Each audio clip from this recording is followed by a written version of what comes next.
Now we're on. Alright. We're gonna do this right and well. And Oh, you're am I gonna, supposed to intro something? you're Yes. the you're the boss.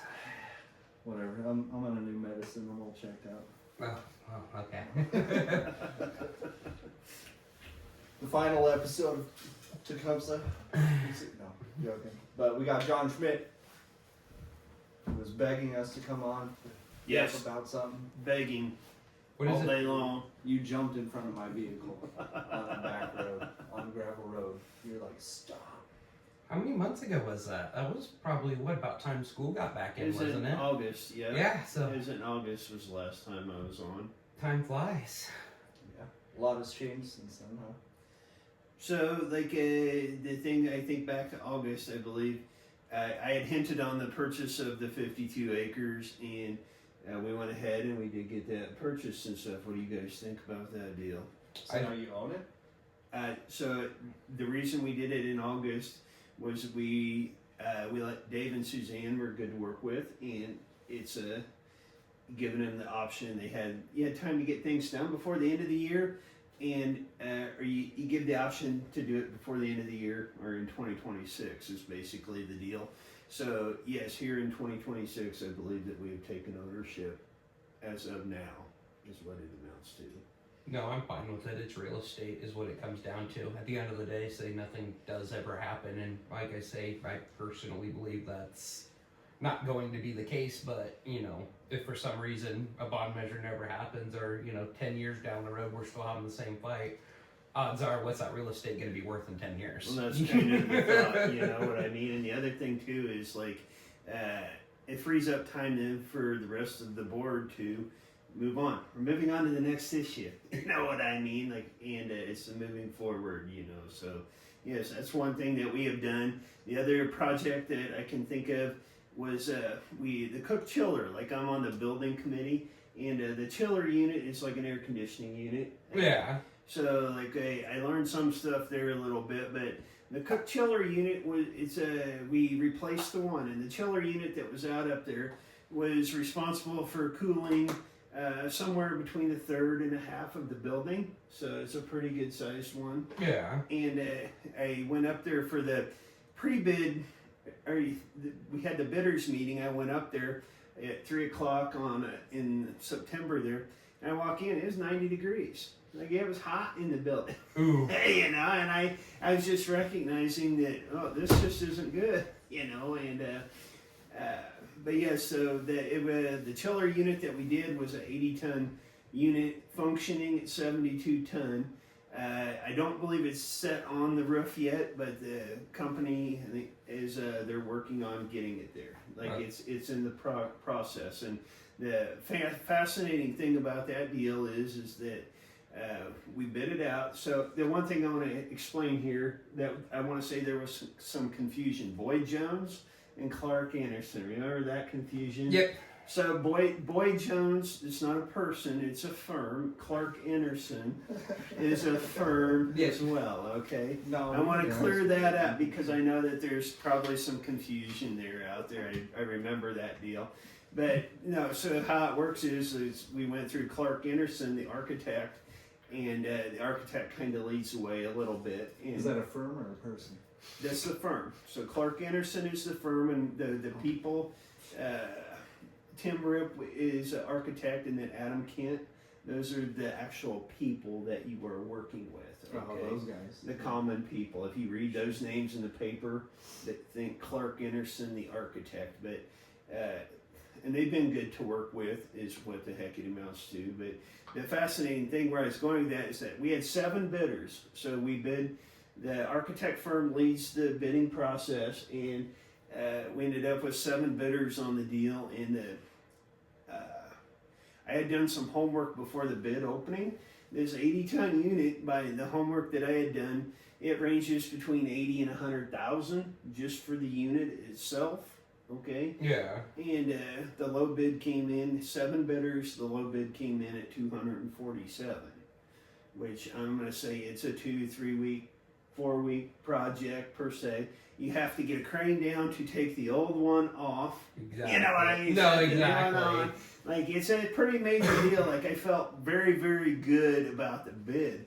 The architects felt good about the bid having 7 bidders. They're telling us it is a good time to be doing some of these projects because contractors are looking for jobs, or they're looking for projects to do. Exactly. So that was some of the deal there that we'd done, and then we all know volleyball. Volleyball was good, basketball's kind of off to okay start. So that's kind of the deal there. I want to say since the last time we chatted.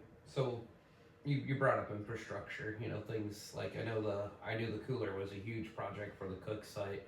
What are the other big projects around still? Because at the top of my head, I know one of them was a roofing project, but I believe we did that, didn't we? So the school is contracted with Heartland Roofing would be the company, and they do inspections. They do regularly scheduled inspections.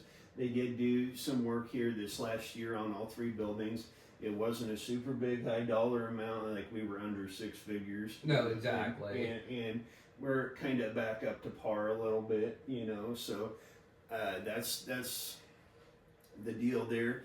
On the high school project, the other big project that we have going is a for sure deal is we're getting the sprinklers, the fire marshal items are being taken care of, as well as HVAC, because the HVAC system, they changed Freon, they changed coolant, okay? Yep. And the reason they do that is they change it so you have to buy the new system. Mm-hmm. And it just, it drives a person crazy, but what do you do about it is what it amounts to. But the project we have going on currently, it should go to hard bid here in February. This next month we'll go to hard bid and we'll have some real numbers. The projections, the architect gives projections. They were projecting in that $2 3/4 million area to do fire marshal items, which is a sprinkler system, as well as HVAC. HVAC is getting done everywhere except over the gymnasium for right now. That could change. Corridors are another project that we've talked about, but there's just a lot going on. Like, it takes a lot of time to keep things going. Exactly. So, like I say, we know you guys have the land right now, so there's nothing in stone yet, correct? There's no, you guys are still, I don't know what to call this. I don't know what is the committee that oversees that started, well, I kind of say the committee that started, the one that you were on. So it was a steering committee. So currently there's no steering committees. It's the board. The board is working. Exactly. We are working is what it amounts to. And what I can say there is that, so back to the architect, the Clark Andersons, they've presented drawings. Okay. And one thing that we had focused on a bunch was classroom square footage per student. And we made progress, honestly, and this is some of the deals where me personally, I'm not exactly sure the right way to go due to the NIOCOR deal. No, exactly. And, that's going to be a but huge the deal. progress that we had made with the architect was we went classroom sizes. We went from 900 classroom square feet down to 743. The thing come down to fit us much better. You know what I mean? To get closer to that 37 and a half, or you know what I mean?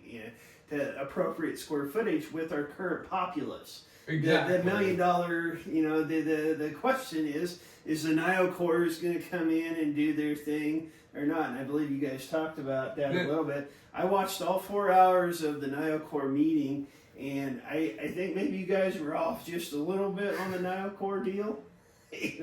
Us?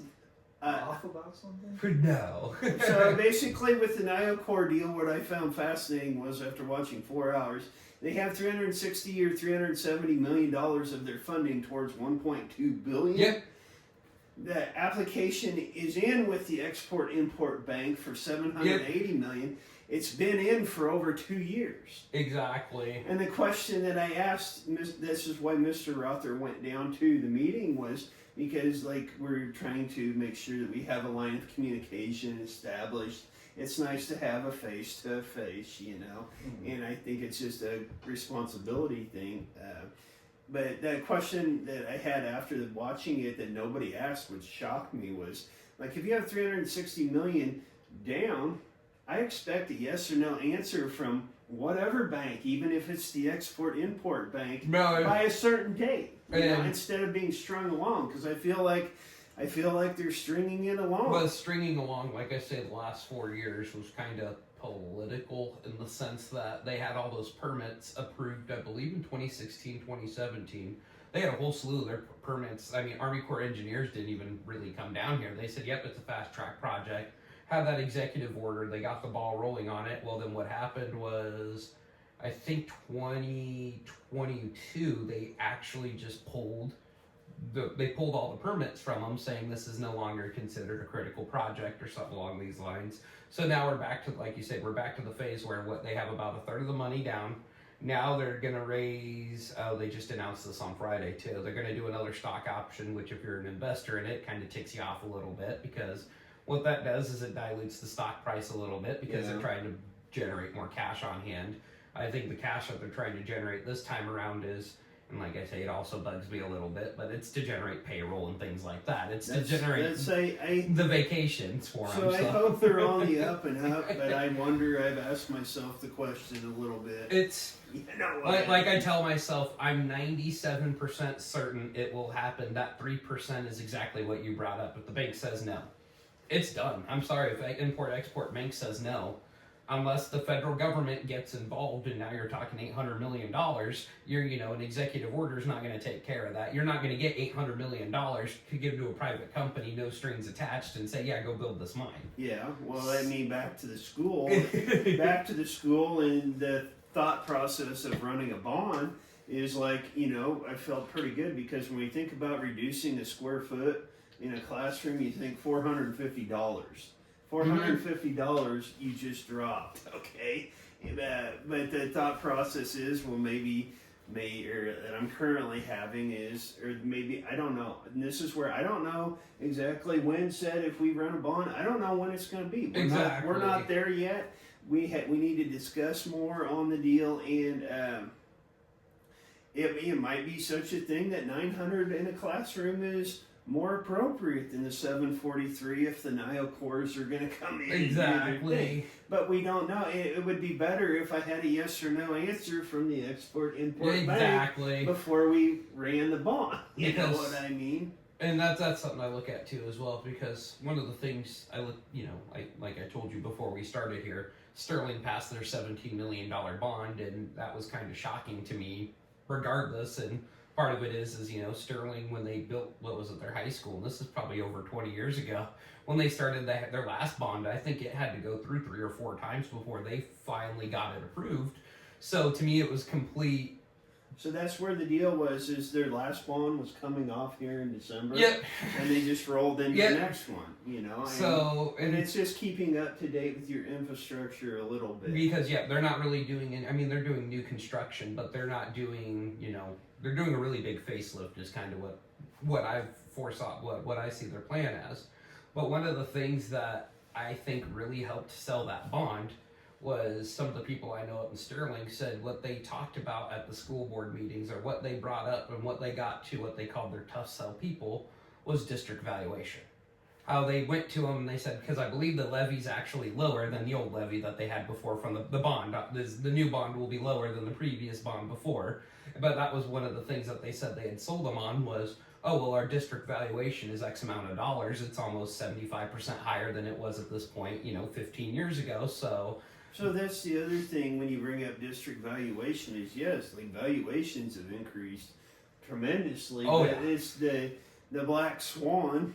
When do we have that bad year to where things go the other way? We've been so used to going up and away that historically, like I like listening to. I have a couple different economists that I listen to pretty regularly, and it keeps me the fear factor a little bit. But historically, you don't just go up, And the thing there is the federal government and the debt and how much how many trillions of dollars that Exactly. they printed since 2008. It's It's crazy. and that's what it amounts and to. that's you're exactly right with the regulation, with the print, with all that coming through. That's why real estate has jumped, because the government backs those It's just loans. more and- it's just more dollars circulating Yep. in the economy. And like I say, it's one of those things. But like I say with Sterling, that's one of the deals that they brought up was district valuation. Is I think the big sale pitch is we want this bond, and they didn't go into it. And, I don't think anybody ever went into it when they discussed their first bonds idea of new construction. That's not what their intent was. They took the approach of we need capital improvement, facelift, new. I think they're redoing one of the gyms is the big. And that was originally what, if it didn't pass the first time, they were going to take away off of it, because I think that was about $5 to $7 million off the bill right away. So Gymnasiums, like you're talking gyms, and here's a question for you guys: is like basically with what we've talked about on if there is a new third bond. What size of gym do you do? Do you do just the competition court? Do you do the perpendicular practice courts with the competition? The other thing that I learned is that the next step beyond that is we do the gym that's wide enough to lay wrestling mat by wrestling mat by wrestling mat, so that we can host district wrestling. this is something. What do you do? What would you recommend to me? So here's my personal take on this whole entire thing. You bring up a very good thing with the school bond measure. There's things I don't approve of with the bond measure. There's certain things I didn't agree with.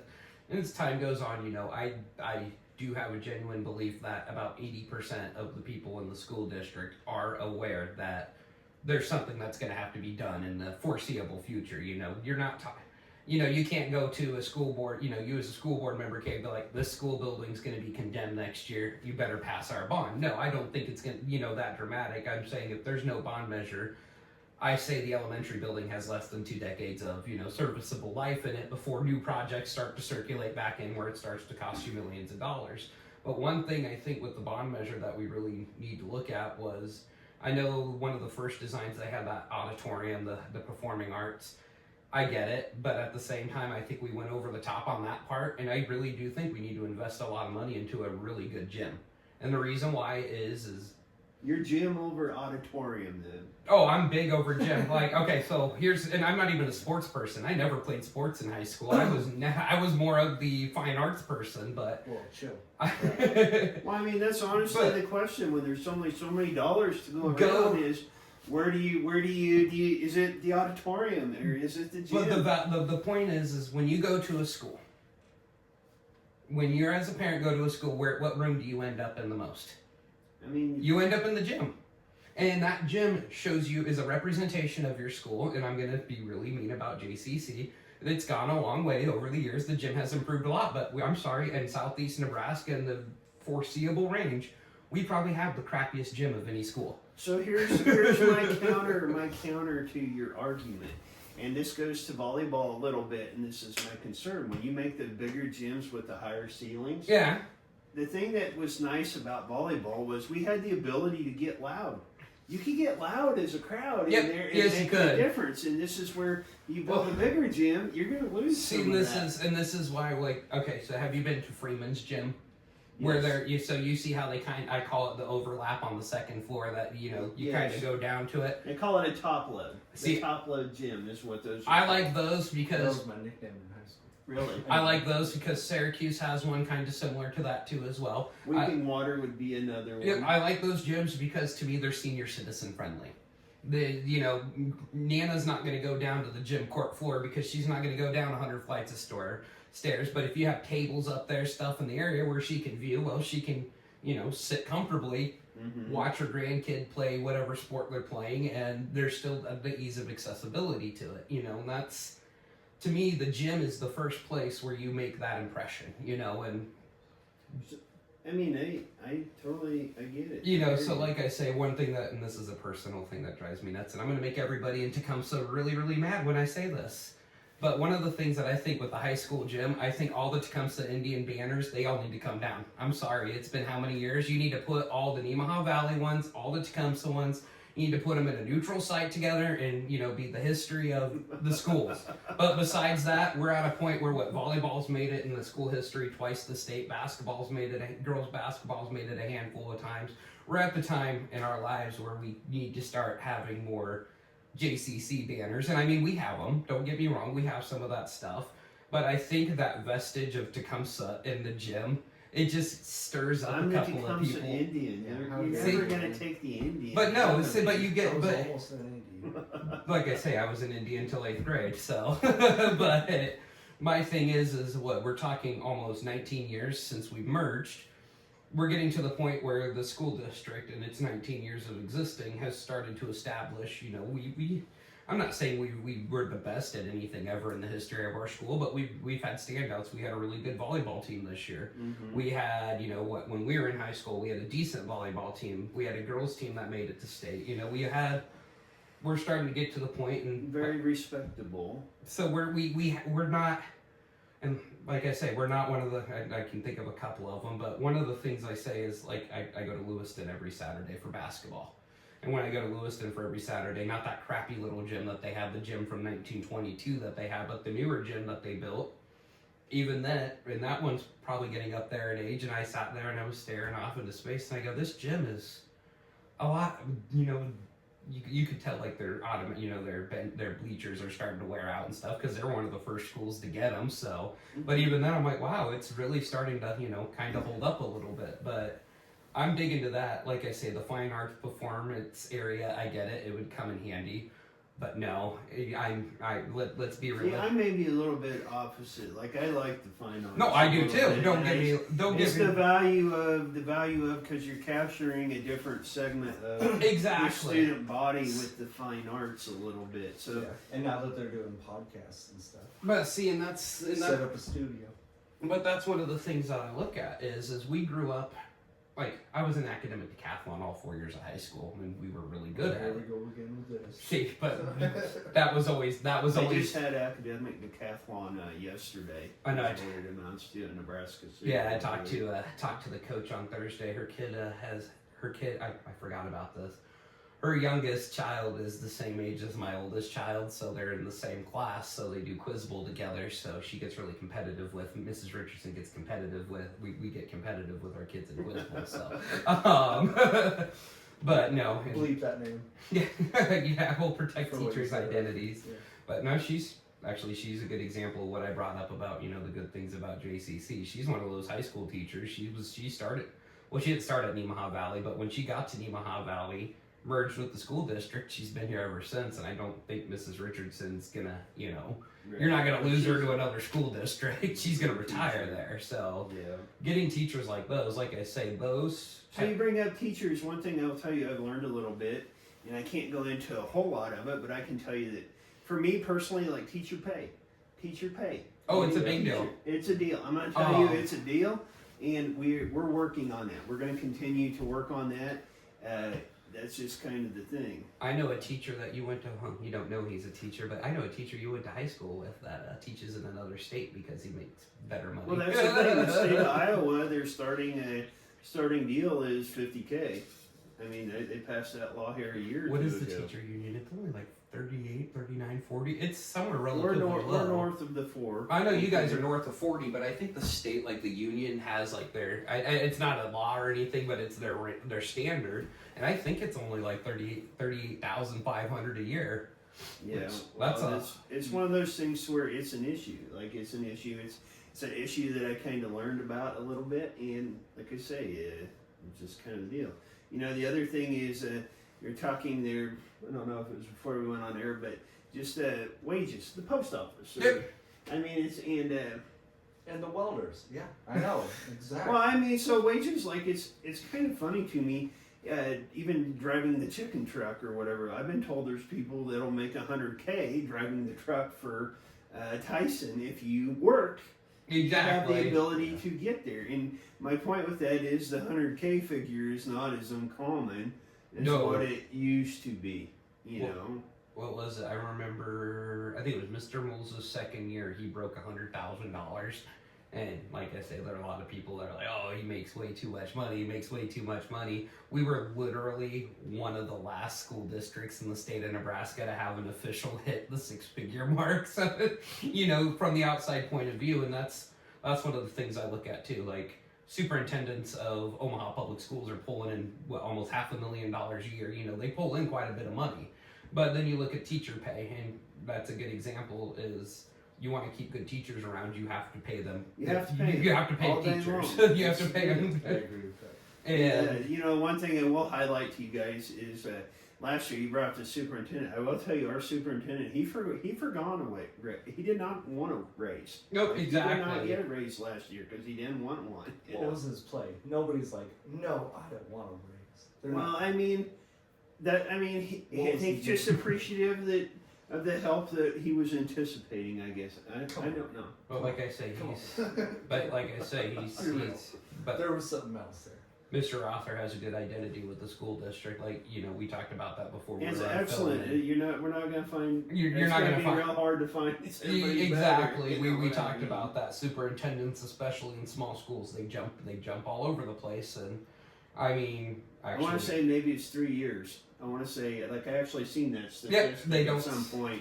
The average life of the average stay of a superintendent, it's not long at all. actually, my grandpa, and he passed away last year, but my grandfather, he was a superintendent, principal, administrator, and he's a good example of it. He started out at, like, his first principal job was Clarkson, Nebraska, like out in the middle of nowhere, Clarkson, Nebraska, and he jumped all over the state. And I mean, it was about my dad will tell you, about every 2-3 years they moved until he landed the big job. The big job was he was the principal of Columbus Public Schools. He stuck there for about half a decade, and then he got hired out as like it's called the director of secondary education, but he was essentially the superintendent of Bellevue Public Schools, where he ended his career out. But like he said, he goes, part of it is he said there was a shortage when he was, there was a shortage of administrators in the public education system, so school districts were willing to pay him, and he said that's why all the English teachers, that's what the joke he always made to me was, that's why all the English and social studies teachers become principals, is because they realize, they start chasing the money and they go around. And he was also, he'll tell you, he was also a really good football coach. And I think it was in the early 80s. And there was a rule that was passed about, I can't remember, there's some rule the NSAA has about administrators having more of a limited role in high school sports.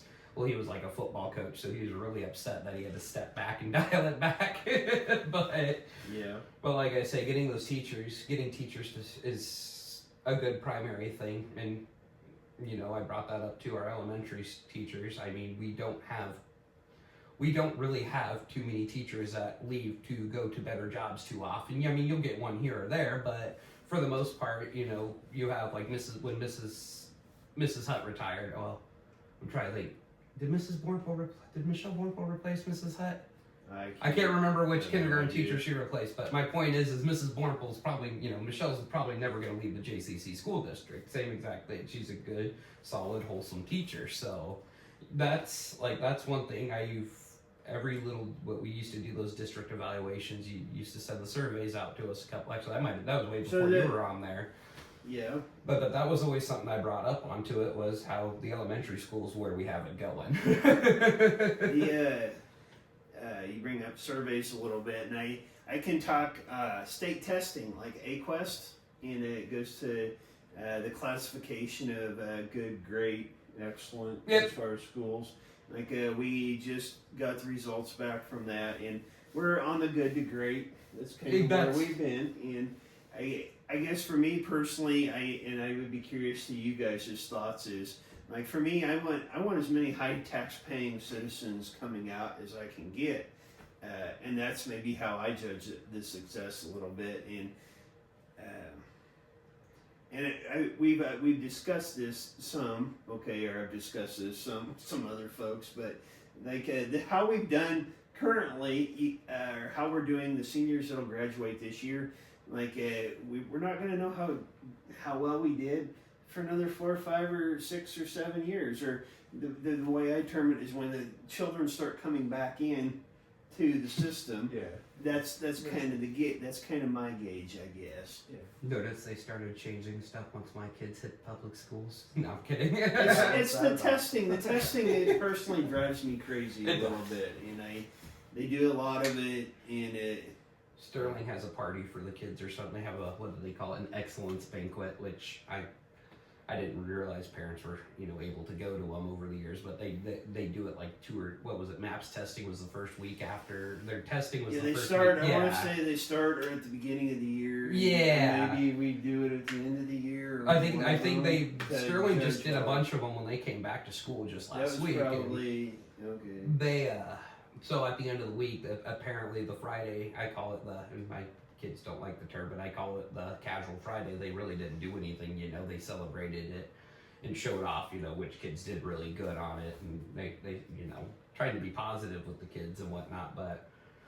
that was one thing that kind of drove me nuts with school was, do you remember the excessive amount of pep rallies we had when we were in high school? I did. Oh, but yeah, I'm proud of you. It's like, Eric had a bowel movement. Oh, let's have a pep rally. It's like, no, I'm not kidding. These we- days, yeah, no. But I always went to the locker room, and then I would just sneak out.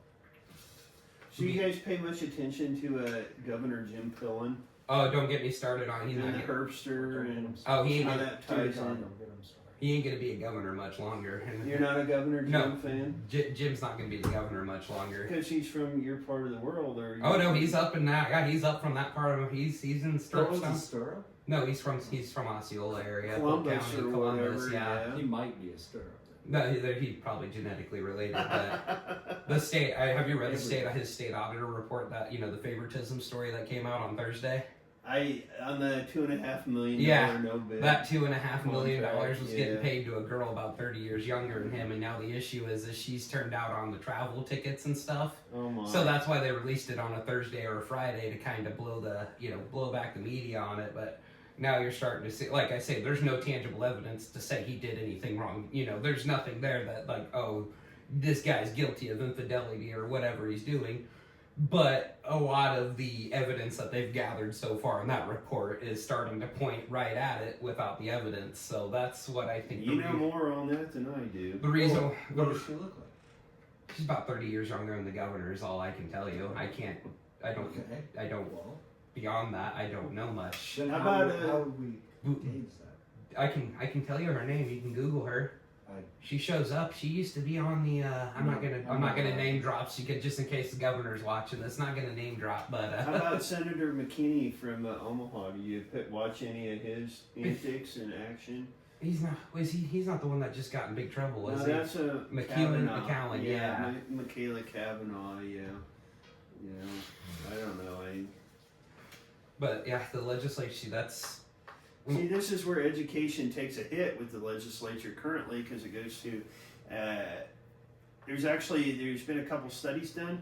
So, like on your property taxes, like on the property taxes in the state here, the property tax relief that Governor Pillen has done, it comes out as a credit. So I want to say it came out. There's been different ways they've done it. But it comes out when you filed your income taxes there the 1 year.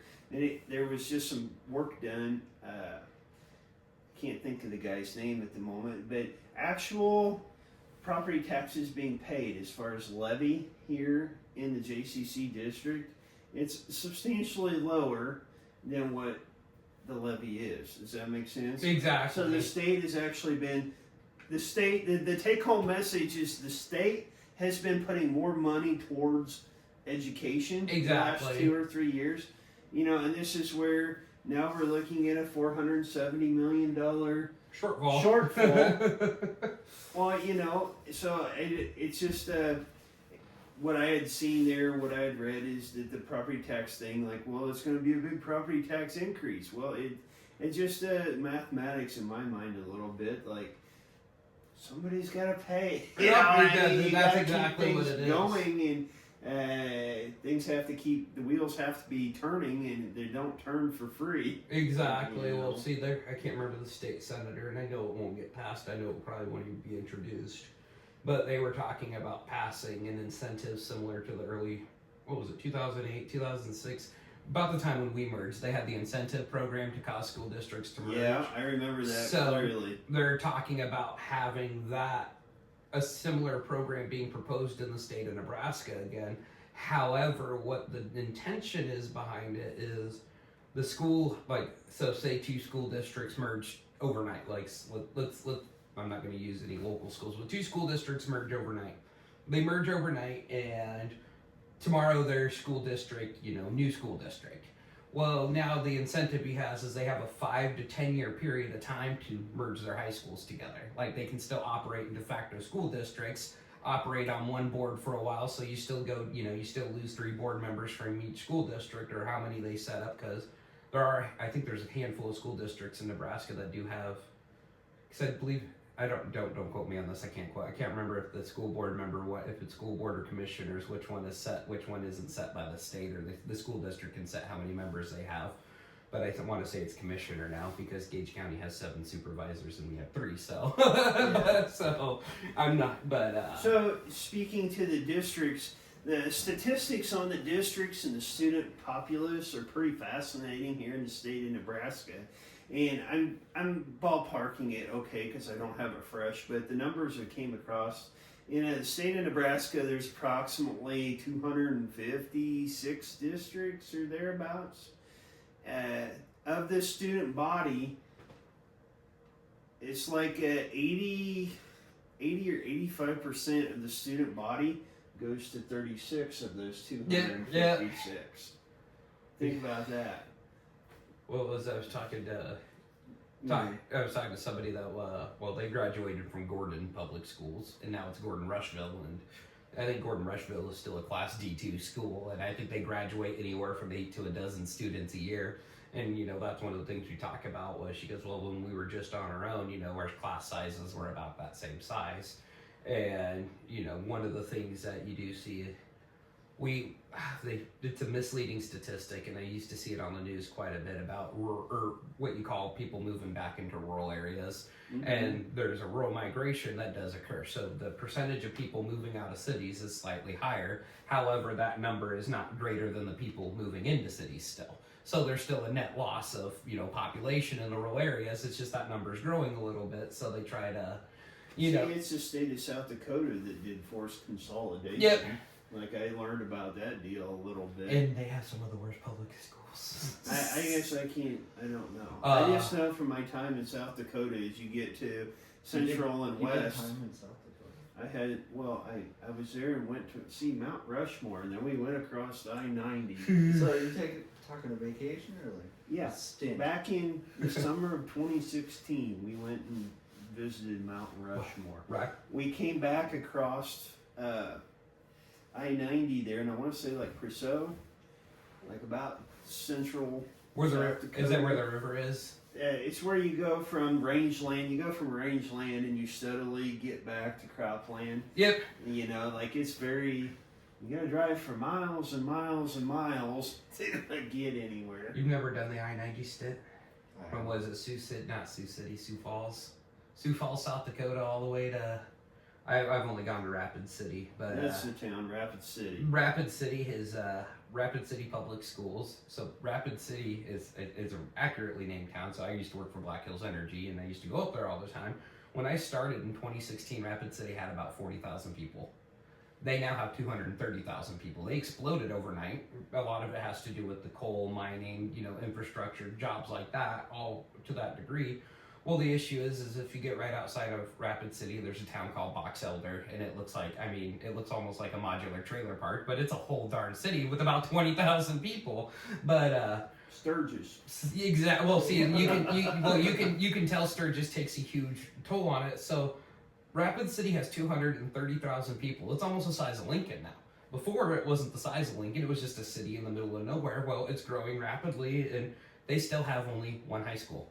See, we got to add the new face to Mount Rushmore. Eric. Trump. Yeah. But as for the 250th birthday party, I bet it's just gonna That'll be be after we've taken Greenland and made Canada the 52nd state. That's pretty cool stuff. Actually, if you want to get into things that are going to become United States of America that nobody's paying attention to, real quick. And no, this isn't even American politics involved either. This is Canadian politics. Look up the Alberta secession movement. Alberta collected enough signatures in 3 days to vote to leave Canada. So they will have the ability to vote themselves out of the Canadian country. No, that doesn't mean they're going to become a U.S. state, but that seems to be the next logical option. Is Alberta, Canada? It sounds like they're going to willfully volunteer themselves. So they're Canadian Texas. Yeah, but yeah, I guess. The Northern Colorado had a movement at Yeah, one point. they had Western Nebraska was involved with that when Colorado They tried did. to They turn were their own gonna state secede in. from Colorado. Well, it was 8 counties in Nebraska. It was like Gearing County, Scottsbluff County. There was a couple of them, but that was one of the big ones that I was reading about too. But like I say, Rapid City. You when you brought up Rapid City, you brought up a valid point about rapid expansion, and that's something like it's nuts to me that a town of 230,000 people still can't come up with another high school for these kids. This is an issue. When I worked at Black Hills Energy, was a big problem, was a big controversy. The Black Hills Energy had corporations come together to like say, hey, we'll help with seed money and stuff to these kids need school. Well, they also got in trouble.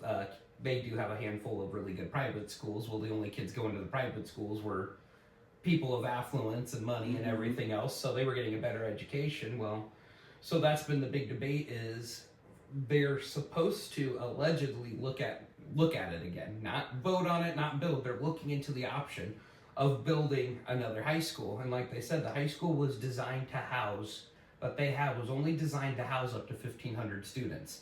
They have over, what they say, they have over 20,000 students now. And if you look at the school building, and I'm not kidding, you can look this up on the internet, you look at the school building, they bought some of the land across the street, they're little trailer parks.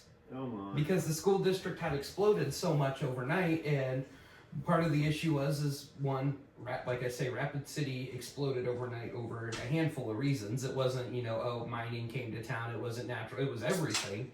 But the big problem is like I say, there was no infrastructure ready for it.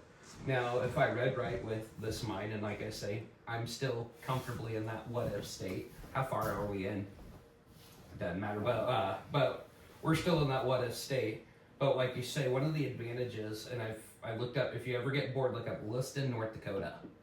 And they're a good example of what happened to a town that went, I think they had 600 people and they went up to 11,000. This is the extreme, I don't think Tecumseh is going to be anywhere near that. But one of the things that they dealt with was the infrastructure, the problems, everything else. Well, what ended up happening was in Williston, North Dakota, when they couldn't come up with money to, try to levy new building projects for schools, because they were kind of conservative in their building projects. They didn't want to go out and build a high school that could fit, X amount of kids. Right. Then the boom goes away, now they have a giant building. So they were kind of, hang on. so they were slow about it. So they ended up in North Dakota, they have what you call an industrial tax levy, which Nebraska has one, but I don't know anything about it whatsoever. I know that like NBA poultry, the chicken farms, things like that, they pay through agriculture industrial, but we have agricultural industrial, we have industrial. And one thing that I've thought of, and I think it'll probably be looked into, was like taxing at the county level. Yep. I mean, that's one thing. So I like the idea of a mining tax. So we'll see, and that's something that they were talking about with Williston, is they ended up just through a levy, they were able to purchase the land and build the land was donated to them because there's an issue getting land. So somebody in the school district, they sold it to them, but they sold it to them at a decent, reasonable price. But what ended up happening was, the big deal was with the industrial tax levy, over the course of 5 years, they paid their school off. Mm-hmm. They built the whole school, had it through an industrial. Well, that's the biggest fear I have here in Johnson County, is that we almost need the mining tax or a tax of some sort to help pay for some of the infrastructure that would be associated with Niobrara. Well, look at the road. Because it shouldn't cost the residents that are currently here. You know what I mean? At least in the beginning, because I think once they do get started, 2 or 3 years, I think there's a 2 or 3 year window to where the potential for NioCorp coming back and costing us as a county, I think it's there. There's a delay before revenue, So if you it's look, just a random thought. which we need to somehow get somebody from the county with authority on this show, because I want them to explain the roads project that was in the paper that nobody seemed to have talked about, the paving of the county roads. They're paving county roads. 620. So Over to highway. 620 right out on the so we're on First Street in Tecumseh, all the way south. to about where the Elk Creek Highway is, all the way back to the Elk Creek Highway. Really? And then there's 624 supposed to do a stretch. They have a whole phase deal on it, and they published it in the paper. But the story that was in the paper wasn't in depth, so they filed Olson and Associates as doing the construction. They agreed because NioCorp's paying for a part of it too. So it's not It's not 100% taxpayer dollars coming out to pay for these roads. See, I thought NioCorp was just going to like the portal project. Yeah, so they did. They call start. it. That's what they're doing now is the portal project. And beyond the portal project, they started the roads projects, and now they're starting. Gaina Trucking picked up the first contract for them, and they. See, I knew Gaines, I believe how it was explained to me is that they're going to go down to the limestone, approximately 100 feet, Yep. to where they hit the rock layer. No, they're That's not. this summer's project. They're or not. That's the first Well, I'm trying. stage. Gaina's probably not certified to touch limestone, are they? I mean, I have most no most idea. most people aren't certified. You're like, wait. No. I But never knew that was a thing. that's one of the things I look into too, as well. Like the school district's in a pretty unique place. You know, you don't want to go build a school district where there's going to be 1,000 people, and then like you say, the rug gets pulled out from under you, and now you have these. Now you're not using half of a school district, and the only way we can offset it is to go to the other school districts and try to trick them into merging with us, because darn well that ain't going to happen any other way.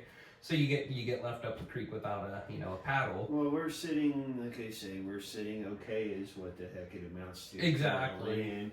And time will tell, I guess. Like, there will be more discussions that are going to be had. I anticipate that there will be a bond that'll come. I just don't know. I don't know when is what it amounts to. One of the district valuation things I calculated was like that 17 million. If you look at how much Sterling's district is worth, and you plugged in that number roughly with ours, It's about 54, It would've been 55, 50 to 60 yeah, I mean, million. the first $42 million bond, and I guess I didn't really go into a lot of that, so I could go into that. What the number that we're kind of trying to stay under was 30. That's kind of what we were trying to stay Yeah. under was 30 or stay around 30. Okay, Chill. but We'll believe that. Anyway, what's that? nothing. I'm missing. But no, the 30 deal, and it's because it goes back to the affordability part, and that's the other question is how do you finance it? So the finance, here's another D.A. Davison, okay. That's the finance Is that a term. firm or a person? That's a firm. That's the See, I'm getting finance it. firm. And how long do you finance it? Do you finance it for 20 years? Do you finance it for 30 years? And this is where if you go that 30 years, you can pay ahead. As in theory, your valuations will continue to climb, which means you would have more paying power Exactly. over time. In theory, unless it goes the other way. But if you go from 20 to 30, your interest is significantly more over the long haul. What do you two guys think? 20 or 30 years on a $30 million bond? What do you think? Okay. This is just personal finance for me, but you take the 30-year bond and try to pay it off in 15. So that's an option. That's absolutely an option that the board or the Or you boards set- or you going spec- forward would have is they decide how to do that. how Or you to- specify a certain percentage of property growth. So say like this district valuation is a crazy stellar year of 35% for some reason. You get 35% jump in 1 year. Then, somehow decide, out of that 35%, we want to use a third of it to, service for payments right away. As long as there's something where the school district is aware of their debt, and we don't get into the habit, which it is a habit that we probably will have to get into, but to the habit of constantly borrowing money as a school district. Like you said, Sterling didn't shake their bond away, they went and got another one. The way that I think it personally has to be presented to pass is if you can present it to a way that, you can't make that guarantee, you can't make that promise, in 20 years, say we pay it off in 15 and the mine's the best thing ever to come, says 1.5 billion people, it's just the greatest town in the world. Sure, yeah, go throw another bond measure out there. But, This is where I'm kind of the John Dutton. I like it the way it is. so you kind of, like I say, so you run it the way it is, but when what it comes down to is when those valuations come up, you come up with that money, you come up with a portion of that valuation You being like dedicated. financing 30 years and trying to Pay it off in 15, like I say. My goal is like every car loan I've ever had. I See, think- the retort to that is that then you're running the risk of bond on bond. You know, that 20-year figure, and it's just like the chiller unit that we're doing on the cook Exactly. side. It's a 20-year figure, 20-year lifespan. Because That's what it amounts to, because they're going to change the Freon code. Code's the deal. That's how they work that system. But- You know. But like I say, and that's exactly what we, what it could come down to is, what if you pass a 30, let's say you get a $40 million bond, and let's say we get to 40 million and we have to maintain the high school still for some reason, or, we need to maintain the high school. We're gonna slowly phase out the elementary and the Cook location, and we got to the high school and the new building. Keep the high school, who cares, that's the high school, it'll be Tecumseh High forever. See, that's the plan, is a pre-K through Yeah, 8. build your beautiful elementary school, and like I say, that's the thing. Like you said, let's say valuations, it's crappy. Your valuations go down. Well, then do we shrink that payment? If you don't have to, then you don't. You don't. But like you say, you just don't want to get into that habitual case of constantly bonding yourself out. Where say we're 2 years into the bond and for some reason the roof caves in the high school and we're screwed, or structural failure or something, something that you isn't going to happen, but Right. it could very well happen. And So the one thing as I'm thinking about it, I want to make clear is that as a board here, things that have happened that, so we started out the previous go around like Boyd Jones was a construction manager at risk. Okay, Boyd Jones has ran their course, and Boyd Jones is no longer with the district. okay, So we have went from the construction manager at risk method to basically the hard bid, and with the idea of we can get things a little bit cheaper, get it done a little bit cheaper because it's the construction manager at risk. The downside of that is that you're up for hard bid. Like if your bids come in higher than what you're thinking, you're running that risk. exactly. So, but it goes back to the times where we're at, where the contractors are looking for things to do. It's a chance, but that's the one thing I can say that is different currently. But We're probably pretty deep in time, aren't we? Any thoughts on that? No. Oh, I got plenty of thoughts. I could keep doing this. Like I say, I want another episode down the road again. We'll have good working microphones for the next episode. Hopefully Yeah. it's in a couple months Yeah, when, we'll let's say there's some type of progression with the district, something along those lines. yeah, There's some type of progression with we'll keep working on the progression. because, like I say, if we do get to the bond measure, I have a couple ideas that I have to run by Eric, but, it's simple stuff. It's not dramatic stuff, but it's more or less getting us to get those community forums out there too as well, because I think that was something with the first time that Dr. Bolt did a very good job with, was having those community forums.